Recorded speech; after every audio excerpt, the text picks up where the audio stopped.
Sorry for the late entry today.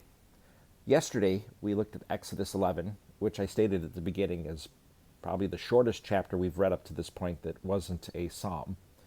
Today, we hit Exodus 12, which is a much longer chapter. So put your seatbelt on for this one. And also tomorrow's chapter that we're going to be reading from Matthew is also a longer one. These two chapters aren't amongst the longest in the Bible, but they're longer ones that take more than probably 5 minutes to read. So for today, our reading is in Exodus chapter 12, an account that if you have a Christian background of some kind, you probably are familiar with this account to some degree or another, even if you're not sure on all the wording and how the text reads. Exodus 12, the Lord said to Moses and Aaron in the land of Egypt, "This month is to be the beginning of months for you. It is the first month of your year. Tell the whole community of Israel that on the 10th day of this month, they must each select an animal of the flock according to their father's families, one animal per family. If the household is too small for a whole animal, that person and the neighbor nearest his house are to select one based on the combined number of people. You should apportion the animal according to what each will eat. You must have an unblemished animal, a year-old male. You may take it from either the sheep or the goats. You are to keep it until the 14th day of this month. Then the whole assembly of the community of Israel will slaughter the animal at twilight. They must take some of the blood and put it on the 2 doorposts and the lintel of the houses where they eat them. They are to eat the meat that night. They should eat it roasted over the fire, along with unleavened bread and bitter herbs. Do not eat any of it raw or cooked in boiling water, but only roasted over fire. Its head, as well as its legs and inner organs. You must not leave any of it until morning. Any part of it left until morning you must burn. Here's how you must eat it. You must be dressed for travel, your sandals on your feet, and your staff in your hand. You are to eat it in a hurry. It is the Lord's Passover. I will pass through the land of Egypt on that night and strike every firstborn male in the land of Egypt, both people and animals. I am the Lord. I will execute judgments against all the gods of Egypt. The blood on the houses where you are staying will be a distinguishing mark for you.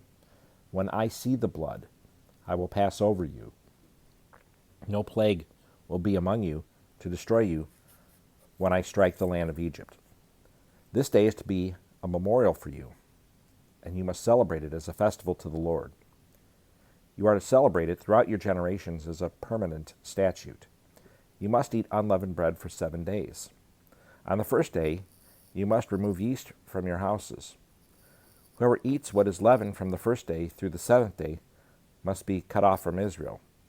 You are to hold a sacred assembly on the first day and another sacred assembly on the 7th day. No work may be done on those days except for preparing what people need to eat. You may do only that. You are to observe the festival of unleavened bread, because on this very day I brought your military divisions out of the land of Egypt. You must observe this day throughout your generations as a permanent statute. You are to eat unleavened bread in the first month, from the evening of the 14th day of the month until the evening of the 21st day. Yeast must not be found in your houses for 7 days. If anyone eats something unleavened, that person, whether a resident alien or a native of the land, must be cut off from the community of Israel. Do not eat anything leavened. Eat unleavened bread in all your homes." Then Moses summoned all the elders of Israel and said to them, "Go, select an animal from the flock according to your families, and slaughter the Passover animal. Take a cluster of hyssop, dip it in the blood that is in the basin, and brush the lintel and the 2 doorposts with some of the blood in the basin. None of you may go out of the door of his house until morning. When the Lord passes through to strike Egypt and sees the blood on the lintel and the 2 doorposts, he will pass over the door, and not let the destroyer enter your houses to strike you. Keep this command permanently, as a statute for you and your descendants. When you enter the land that the Lord will give you as he promised, you to observe this ceremony. When your children ask you, 'What does this ceremony mean to you?' you are to reply, 'It is the Passover sacrifice to the Lord. For he passed over the houses of the Israelites in Egypt when he struck the Egyptians and spared our homes.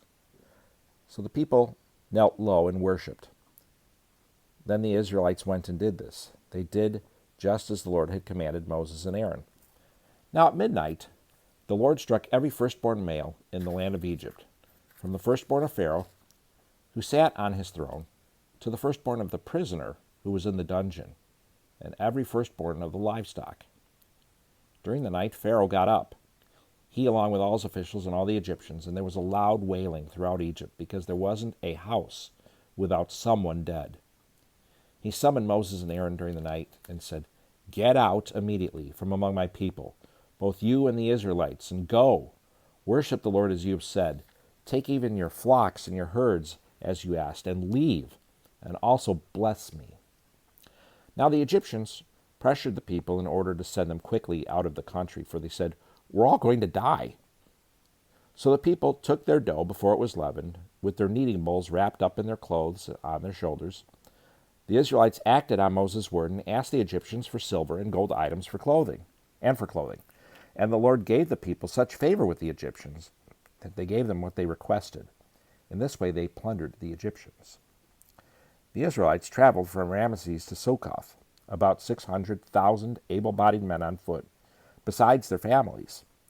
A mixed crowd also went with them, along with a huge number of livestock, both flocks and herds.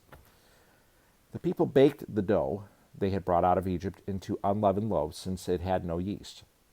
For when they were driven out of Egypt, they could not delay, and had not prepared provisions for themselves. The time that the Israelites lived in Egypt was 430 years. At the end of 430 years, on that same day, all the Lord's military divisions went out from the land of Egypt. It was a night of vigil in honor of the Lord, because he would bring them out of the land of Egypt. This same night is in honor of the Lord, a night vigil for all the Israelites throughout their generations. The Lord said to Moses and Aaron, "This is the statute of the Passover. No foreigner may eat it, but any slave a man has purchased may eat it, after you have circumcised him.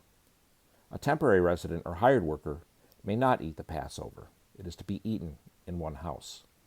You may not take any of the meal outside the house. You may not break any of its bones. The whole community of Israel must celebrate it. If an alien resides among you and wants to observe the Lord's Passover, every male in his household must be circumcised, and then he may participate. He will be welcome, like a native of the land. But no uncircumcised person may eat it.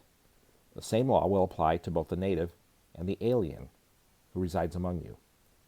Then all the Israelites did this. They did just as the Lord had commanded Moses and Aaron. On that same day, the Lord brought the Israelites out of the land of Egypt according to their military divisions. Exodus chapter 12.